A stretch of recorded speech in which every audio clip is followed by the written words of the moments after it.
Plays it. Whoa, that's a good one. John Seems Flack. to be exciting. Oh, nice one. Those flags are out. Oh, Watch out for those flags. get him on the way back. And Max, just be careful. There is somebody right in the middle of the track. Oh, another spin nice out. one. Coming into the start. Ned Jarrett. Yeah, young Jarrett, I think. I think he was helped on his way a little bit there. This is the finish. This is why they got a bit desperate now. The blue flag is out. The blue flag is out. Another lap to go. They've got How about this? One more lap to Three go. abreast This is into gonna the be chicane. This should be good. The pressure is on. Oh, that's the way to do it. Oh. Your man's leading. Building Wow. Max, the attrition rate means that you're going to win this race. I'll just drive my lines perfectly if I can. Apex on the corners. Although, hang on, I'm a bit quick here. It's a bit late when you're halfway through it, mate. I've kissed that corner beautifully out wide. Now get back in It's front. Glenn Wheatley. Yeah. Glenn Wheatley did a nice turn in the sand, and he's okay though. Didn't bend it at all. Well, fortunately, he didn't take his charge with him, John Farnham. Well, the manager's supposed to know, isn't he? Yes. Yeah, Darren's never been challenged. This is on the last lap. Darren heads off to Wembley tomorrow to play in the Benson and Hedges Tennis Championship. This is a nice way to leave the country. You can say at least he's a winner here. Hopefully he'll carry that form into the tennis court. John's catching. Yeah, John has put a bit of pressure on him. These guys are getting pretty serious. What happens, of course, is the teeth grow a little and... You start off all calm and collected, then you get really brave halfway through. It's amazing how everybody else, I mean, you talk to top sportsmen, if say it's a cricketer or a tennis player, they want to be a racing car driver. Everybody wants to be something that they're not at the time. Yes. What's your secret ambition? A gardener, that's right. We saw yours, Blondie. I was going to be centre-half forward for Collingwood. And, somehow ended up playing with motor cars. Yeah. Nice camera angle. That's the lipstick camera down on the curve. Nice little puddle there. You fellows were really hitting that with a nice splash this morning. Oh, my car was out of control, I can tell you. If I'd have been that camera, I'd have jumped back a few feet when I came along. Malcolm Kennedy. One of the... I think he's one of the public entrants, yes. Yep. Away they come. There's not much more left in this race. Just about run out of... One corner to go. They've just about run out of competition. Here we go. Darren's got to get the checkered flag. John's done great too. He's good, isn't he? Yeah, for a guy who was so nervous and concerned about his efforts.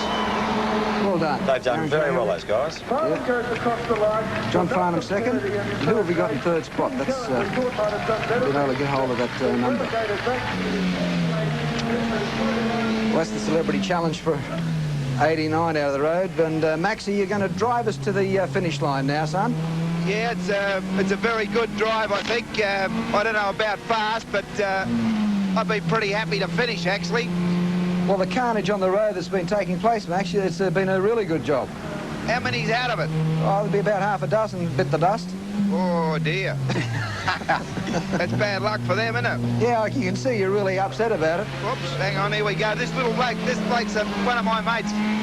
See if I can get the flag. This is what I've been after. What's this? Don't hit Glenn. Look at this, the checkered flag. Useful, pal. Way to go.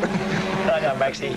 Well done, son. We don't know where you finished, but at least you finished in one piece. And you'll be back with us at Wide World of Sports next Saturday afternoon. Yes, nice to see Mr. Wheatley parked over there. Sorry, Glenn. That sawdust is handy on a wet day, isn't it? And here's Anne-Marie. She's coming up the tail, actually. She hasn't finished yet. And giving the crowd a little bit of a wave. And the lipstick is still in absolutely perfect position. Hasn't dropped a beat. It's so cool, this lady. I think Deborah Hutton was third. Deborah Hutton was third. I think so, yeah. Max came 12th. Max Walker came 12th. Deborah Hutton came third. That's the magnificent looking lady from Sydney who's very much featured in the David Jones commercials there. The Grace Brothers commercials, rather. We're being careful here. Well, maybe I'll let the cat out of the bag, you know? No, Malcolm Kennedy, I think, was... Malcolm Kennedy was third, wasn't he? Yeah.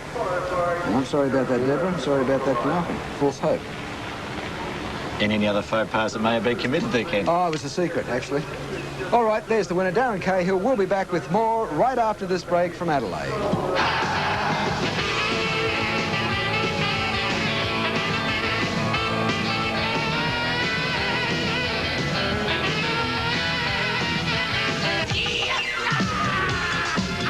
Welcome back to Adelaide, and these are the scenes after the Celebrity Challenge, which has just concluded. Darren Cahill, our Davis Cup tennis player, has won the event. That's another one of the celebrities, Shane Bourne, from our program on our place, 5:30 weekdays, Monday to Friday on the 9 network. But John Farnham finished second, and Malcolm Kennedy finished third. There's Glenn Wheatley. He ended up in the sand pit, but still got a smile on his face. The manager of John Farnham didn't quite go well as his charge did, but it was a lot of fun, and in the wet they did pretty well not to have as many bingles as they did have. And here's the big B-52, I believe, all the way in from... I'm Alessandro Nannini, a Formula One driver. Can you watch the Channel 1, World Watch of Sport?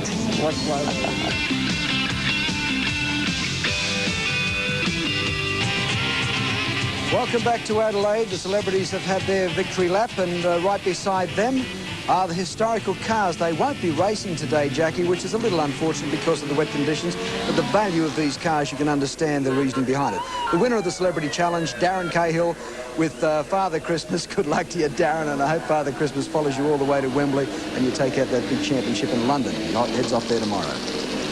Well, he's waving to the crowd, and I'm sure he's enjoying this. He's waved to the crowd before, but in the left-hand side of the racetrack going through there are these historic racing cars, some of them worth great. There's a Lotus 49 there that just went through the picture. That was a great car in 1968 and 69.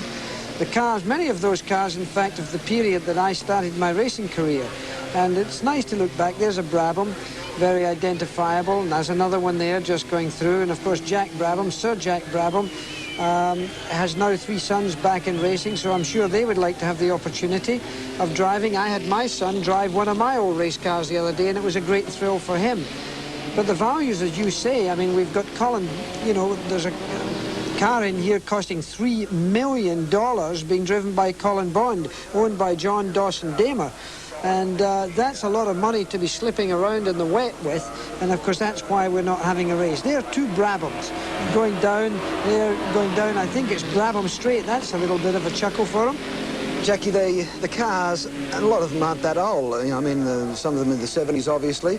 They look so uncomplicated to what we've got today. I mean, the technology has advanced so dramatically, hasn't it? Well, this is what motorsport is about. Every month almost you see the technology changing. The car in the lead there, by the way, is the Lotus 49. That's a car that Jochen Rindt drove, Graham Hill and Jim Clark drove. The Brabham's for most of it any time of the year. Yeah, nicely done. OK, now let's join Darren Cahill. He's going to tell us how he won that Celebrity Challenge. Darren, it looked wet and cold. Was it fun? That was great fun. We haven't driven in the wet at all for the last week. We were out there and were slipping and sliding around the place a bit, but everyone enjoyed themselves for the whole week. There was a bit of carnage around you. Did you see what was happening on the track in the rearview mirror? No, I was trying not to look behind too much, only when someone was coming up and trying to pass me. I think one of the guys got through me and I clipped him up in the top corner here, but I think everyone was building into each other, and it was just a matter of who got free, and I was lucky enough to get through. Looked a bit hairy down here too at the end of the chicane. This is a tough corner in the dry. In the wet it makes it even tougher, but I've gone over the chicane a couple of times in practice, and I was braking very early through there, and I think the shortcut's just going straight over the top, so maybe I should have done that a few more times. How does this sort of thing compare to tennis? Oh, this is great. This is the most fun I've ever had in my life. This is the biggest win of my career. This is great. But I have to get back into the tennis now, and the fun's over now, so I'll start practicing again. No plans for a career change then? No way, no way. This is too tough. Thanks, Darren. Thanks. Well, like Eddie Cheever, he's thrown away the steering wheel. He's going to pick up the tennis racket. Good on you. That was Darren Cahill, winner of the Celebrity Challenge. More from Adelaide, the Grand Prix for 1989 after the break.